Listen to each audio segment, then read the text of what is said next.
আসসালামু আলাইকুম রহমতুল্লাহ। আজ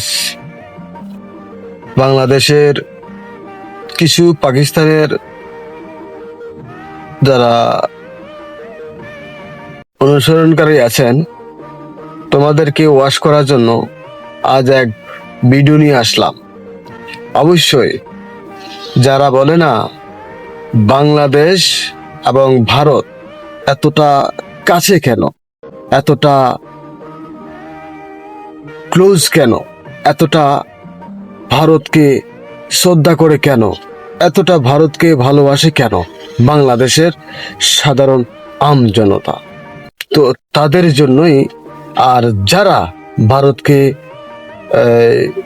বলে যে ভারত আমাদের জন্য কি করেছে, ভারত আমাদের জন্য কি রেখেছে, কি উপকার করেছে, কি হেল্প করেছে, তাদের জন্য বলতেছি আজকের এই ভিডিওটা খুবই গুরুত্বপূর্ণ।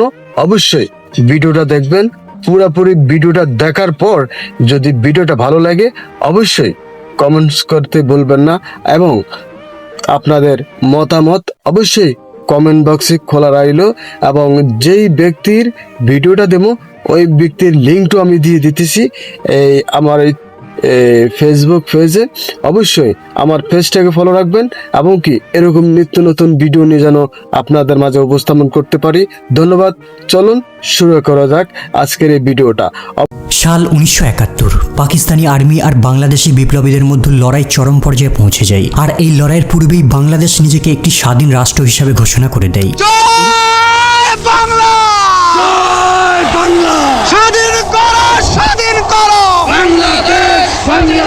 এরই মধ্যে 1971 সালের 3 ডিসেম্বর ভারতের বিরুদ্ধে পাকিস্তান হঠাৎ যুদ্ধ শুরু করে দেয়, আর ইন্ডিয়ান এয়ারফোর্সও এর প্রতিশোধ নেওয়ার জন্য যুদ্ধে নেমে পড়ে।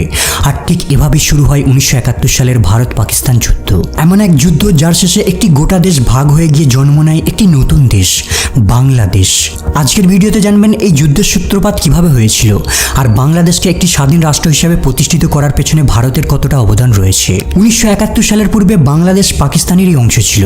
সেই সময় একে ইস্ট পাকিস্তান বলা হতো, আর বর্তমানের পাকিস্তানকে ওয়েস্ট পাকিস্তান বলা হতো। ইস্ট আর ওয়েস্ট পাকিস্তানের মাঝে রয়েছে ইন্ডিয়া, আর এই দুটোর মধ্যে দূরত্ব প্রায় 2000 কিলোমিটার। আর দুটো জায়গাতেই ধর্মবাদে বিভিন্ন বিষয়ে পার্থক্য দেখা যেত, যার মধ্যে ভাষাগত পার্থক্য ছিল সব থেকে বেশি। সেই সময় ওয়েস্ট পাকিস্তান ইস্ট পাকিস্তানকে নানানভাবে বৈষম্যের চোখে দেখত। বেশিরভাগ মানুষ এখানে বাংলা ভাষাতেই কথা বলতো।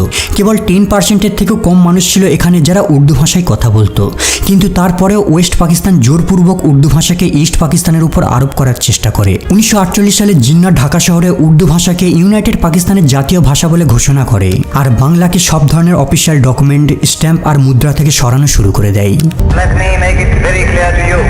Leave no doubt that the state language of Pakistan is going to be Urdu and no other language. East পাকিস্তানের এই ভাষাগত বৈষম্যের কারণেই বাংলা ভাষা আন্দোলনের সূত্রপাত হয়। এছাড়াও পূর্ব পাকিস্তানের উন্নতির উপর সেভাবে নজর দেওয়া হতো না। 70%-এর থেকেও বেশি ন্যাশনাল বাজেট ওয়েস্ট পাকিস্তানের উন্নতির উপর লাগানো হতো। কিন্তু সব থেকে বেশি জনসংখ্যা ছিল ইস্ট পাকিস্তানে। ইস্ট পাকিস্তানের জনসংখ্যা বেশি থাকার পরেও সম্পূর্ণ রাজনৈতিক ক্ষমতা থাকতো ওয়েস্ট পাকিস্তানের হাতে। এত কিছু বৈষম্য থাকার পরেও প্রায় 20 বছর পর্যন্ত ইউনাইটেড পাকিস্তানের সিচুয়েশন বেশ শান্ত ছিল। কিন্তু এই সিচুয়েশন খুব জলদি বদলাতে চলেছে। 1969 সালে পাকিস্তানে মিলিটারি রুল চলছিল। দেশের প্রেসিডেন্ট আর মিলিটারি হেড ছিল জেনারেল ইয়াহিয়া খান। ইয়াহিয়া খান ঘোষণা করে সে খুব জলদি পাকিস্তানে ইলেকশন চালু করে গণতান্ত্রিক শাসন ব্যবস্থাকে নিয়ে আসবে। ডিসেম্বর 1970 সালে এই ইলেকশনটি হয়, কিন্তু ভোটের রেজাল্ট দেখে গোটা পাকিস্তান চমকে ওঠে। ইস্ট পাকিস্তানে মানে বাংলাদেশে শেখ মুজিবুর রহমানের আওয়ামী লীগের পার্টির ভালো প্রভাব ছিল, আর ওয়েস্ট পাকিস্তানে অনেকগুলি রাজনৈতিক দল ছিল। কিন্তু এই ইলেকশনে ইস্ট পাকিস্তানের আওয়ামী লীগ বিপুল ভোটে জয়লাভ করে। আওয়ামী লীগ 169টা সিটের মধ্যে 167টা সিটে জয়লাভ করে। যেহেতু পাকিস্তানের ন্যাশনাল অ্যাসেম্বলিতেই টোটাল সিট ছিল 300টা, যার মধ্যে 167টা সিট মানে অর্ধেকের বেশি সিট আওয়ামী লীগ পেয়ে যায়। এর অর্থ পাকিস্তানে আওয়ামী লীগের পার্টি রুল করবে, আর আওয়ামী লীগের লিডার শেখ মুজিবুর রহমান পাকিস্তানের প্রাইম মিনিস্টার পদে বসতে যাচ্ছে। মানে সম্পূর্ণ পাকিস্তানকে রুল করা লিডার পূর্ব পাকিস্তান থেকে মনোনীত ব্যক্তি। অন্যদিকে পশ্চিম পাকিস্তানের পার্টির লিডাররা আওয়ামী লীগের এই জিতটাকে হজম করতে পারেনি, কারণ মুজিবুর রহমান যতগুলি ভোট পেয়েছে কেবল পূর্ব পাকিস্তান থেকে, কিন্তু একটাও ভোট পায়নি পশ্চিম পাকিস্তান থেকে। জুলফিকার জুলফিকার আলী ভুট্টো, যে ওয়েস্ট পাকিস্তানের সবথেকে বড় পলিটিক্যাল পার্টি পাকিস্তান পিপলস পার্টির লিডার ছিল, জেনারেল ইয়াহিয়া খানের সঙ্গে দেখা করে আর তাকে জানায় এই ইলেকশনটিকে ক্যান্সেল করে দেওয়ার জন্য। আর জেনারেল ইয়াহিয়া খান এক্স্যাক্টলি সেটাই করে। 7ই মার্চ 1971 সালে এই ইলেকশনটিকে ক্যান্সেল বলে ঘোষণা করে দেওয়া হয়। আর এই শকিং নিউজটি শুনে গোটা ইস্ট পাকিস্তানের জনগণ হতবাক হয়ে যায়। তাদের সঙ্গে এত বড় প্রতারণা করা হবে যে তারা স্বপ্নেও ভাবতে পারেনি। ইলেকশন বাতিল ঘোষণা করার পরই আওয়ামী লীগ পার্টির সাপোর্টাররা আন্দোলন শুরু করে দেয়। শেখ মুজিবুর রহমান এই সময় একটি পাওয়ারফুল ভাষণ দেয়, এক ঐতিহাসিক ভাষণ। ভাইরা আমার, তোমরা আমার উপর বিশ্বাস আছে? রক্ত যখন দিয়েছি, রক্ত আরো দেব। এদেশের মানুষকে মুক্ত করে ছাড়বো ইনশাআল্লাহ। এমন এক ভাষণ যা সমগ্র বাংলাদেশিদের ইন্সপায়ার করে দেয়। আর তার নেতৃত্বে লার্জ স্কেলে প্রতিবাদ আর স্ট্রাইক শুরু হয়ে যায়। জনগণ আর আর্মিদের মধ্যে দ্বন্দ্ব শুরু হয়ে যায়। আর ধীরে ধীরে এই আন্দোলন সমগ্র পূর্ব পাকিস্তানে ছড়িয়ে পড়ে। এই আন্দোলনের একটাই দাবি, একটি নতুন দেশ গঠন, বাংলাদেশ। এবারে সংগ্রাম আমাদের মুক্তির সংগ্রাম, এবারে সংগ্রাম স্বাধীনতার সংগ্রাম। প্রেসিডেন্ট ইয়াহিয়া খানের আর বুঝতে বাকি নেই যে ইস্ট পাকিস্তান ভাগ হতে চলেছে। এই কারণে সে মার্চ 1971 সালে এই আন্দোলনটিকে দমন করার জন্য একটি বিশেষ মিলিটারি অপারেশন পরিচালনা করার পরিকল্পনা করে।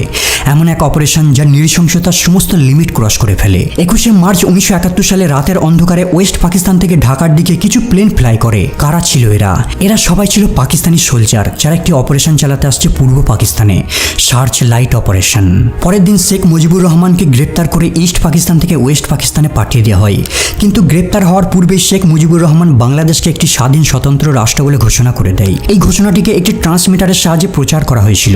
অপারেশন সার্চ লাইটে পশ্চিম পাকিস্তানের আর্মিরা বাংলাদেশ থেকে আওয়ামী লীগের লিডারদের আর আন্দোলনকারীদের খুঁজে বের করে ওপেন ফায়ার করে দিতে শুরু করে। আর এই গণহত্যায় প্রায় 3 লাখ বাঙালিদের হত্যা করা হয়। এই সময় কিছু সিনিয়র বাঙালি আর্মি পাকিস্তানিদের বিরুদ্ধে লড়াই করার জন্য একটি সেনাদল গঠন করে, যার নাম মুক্তি বাহিনী রাখা হয়। পাকিস্তানি আর্মিদের এই নৃশংসতা থেকে বাঁচার জন্য বাংলাদেশ থেকে লাখো নাগরিক ভারতে রিফিউজি নিতে শুরু করে। কয়েক মাসের মধ্যেই বাংলাদেশ থেকে প্রায় 10 লাখ অসহায় জনগণ ভারতে আশ্রয় নেয়। কিন্তু অধিক সংখ্যায় রিফিউজি ভারতে প্রবেশ করতে থাকায় ভারতের সমস্যা সৃষ্টি হয়, কারণ সেই সময় ভারত আর্থিক দিক থেকে অতটা উন্নত ছিল না। তাই এইসব শরণার্থীদের থাকা, খাওয়া, মেডিকেল কেয়ার আর বাকি অন্যান্য সমস্যার সম্পূর্ণ দায়িত্ব ভারতীয়দের উপর এসে পড়ে। তাই সেই সময়ের ভারতের প্রধানমন্ত্রী শ্রীমতী ইন্দিরা গান্ধী ঠিক করে মিলিটারি সাহায্য নিয়ে এই যুদ্ধের অংশ হয়ে বাংলাদেশকে সাহায্য করা উত্তম হবে, কারণ ভারতে এভাবে রিফিউজি কন্টিনিউ আসতে থাকলে একটা সময় ভারতের আর্থিক ব্যবস্থা ভেঙে পড়বে। তাছাড়া কিছু আওয়ামী লীগের নেতারাও প্রাইম মিনিস্টার ইন্দিরা গান্ধীর থেকে সাহায্য চাই। 24শে এপ্রিল 1971 সালে ইন্দিরা গান্ধী জেনারেল স্যাম মানেকশকে পাকিস্তানের বিরুদ্ধে যুদ্ধের জন্য প্রস্তুত নিতে বলে। আর এই আদেশ পাওয়ার পর ইন্ডিয়া ডাইরেক্টলি যুদ্ধে ইনভলভ না হয়ে ইনডাইরেক্টলি মুক্তি বাহিনীকে সাহায্য করত, তাদের অস্ত্র সাপ্লাই করত আর তাদের ট্রেনিং দিত এই ভারতীয় আর্মিরা। যখন পাকিস্তানিরা উপলব্ধি করতে পারে যে ইন্ডিয়ান আর্মিরা বাংলাদেশিদের গোপনে সাহায্য করছে, তারা মনে করে হয়তো ভারত তাদের উপর সম্ভবত আক্রমণ করতে পারে। তাই তারা ভারতকে ভয় দেখাতে অমৃতসর, আগ্রা, পাঠানকোট, যোধপুর, শ্রীনগর, আম্বালা মোট 11টা এয়ারফিল্ডকে টার্গেট করে বোম্বিং করা শুরু করে। ইন্দিরা গান্ধী যখন এই অ্যাটাকের ব্যাপারে জানতে পারে, সঙ্গে সঙ্গে রেডিওর মাধ্যমে অল ইন্ডিয়া ব্রডকাস্ট করে দেয়। जय हिंद। आपसे मैं एक खतरे के समय बोल रही हूँ। कुछ ही घंटे पहले करीब 5:30 बजे शाम के 3 दिसंबर पाकिस्तान ने हमारे ऊपर एक हमला किया। আর এই অ্যাটাকের সাথে সাথে ইন্ডিয়া অফিসিয়ালি বাংলাদেশের স্বাধীনতা যুদ্ধের অংশ হয়ে যায়। 3 ডিসেম্বর 1971 সালে ভারত পাকিস্তানের সঙ্গে লার্জ স্কেলে যুদ্ধ করার প্রস্তুতি নেয়। ভারতের জেনারেল ঠিক করে ওয়েস্ট পাকিস্তানে অ্যাটাক না করে মিলিটারি ডিফেন্সের উপর কাজ করবে, আর ইস্ট পাকিস্তানে ইন্ডিয়ান মিলিটারি গ্রাউন্ড লেভেল থেকে পাকিস্তানি আর্মিদের উপর অ্যাটাক করবে। গ্রাউন্ড লেভেল থেকে অ্যাটাক করার জন্য ভারতীয় সোলজারদের বাংলাদেশে পাঠিয়ে দেওয়া হয়।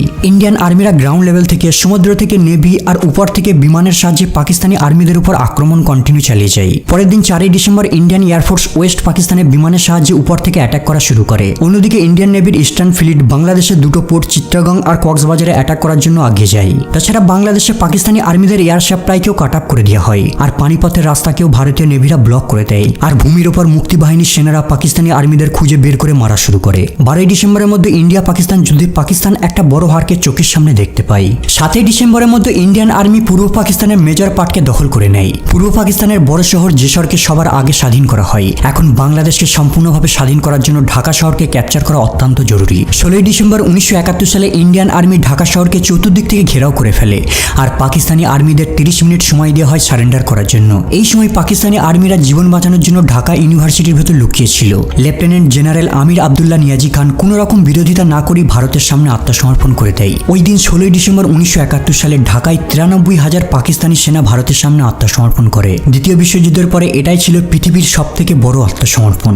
আর এভাবেই ইস্ট পাকিস্তান একটি স্বাধীন বাংলাদেশ রাষ্ট্র হিসেবে বিশ্বের মানচিত্রে জায়গা পায়। 6 ডিসেম্বর 1971 সালে ভুটান প্রথম দেশ ছিল যে বাংলাদেশকে অফিসিয়ালি স্বীকৃতি দেয়, আর ওই দিনই ভারতও বাংলাদেশকে অফিসিয়ালি স্বীকৃতি দেয়। আর ফাইনালি 1972 সালে পাকিস্তান বাংলাদেশকে একটি রাষ্ট্র হিসেবে স্বীকৃতি দেয়, আর সেই সাথে মুজিবুর রহমানকে জেল থেকে মুক্ত করে দেওয়া হয়। যখন মুজিবুর রহমান ঢাকায় ফিরে তাকে একজন হিরোর মতো সম্মান করা হয়। এরপর 1973 সালে যখন স্বাধীন বাংলাদেশে ইলেকশন হয়, মুজিবুর রহমান মেজরিটি ভোটে জয়লাভ করে, আর তার আওয়ামী লীগ পলিটিক্যাল পার্টি স্বাধীন বাংলাদেশের রুলিং পার্টি হয়। কিন্তু বন্ধুরা, বাংলাদেশের এই স্বাধীনতার জন্য অসংখ্য ব্যক্তিকে তাদের জীবন, ভূমি সবকিছুকেই উৎসর্গ করতে হয়েছিল। কেবল 25 মার্চ 1971 সালে এক রাতে 7,000 বাঙালিদের হত্যা করে দেওয়া হয়। অগণিত বিপ্লবীদের বলিদানের বিনিময়ে আর ভারতের সহায়তায় আজ বাংলাদেশ একটি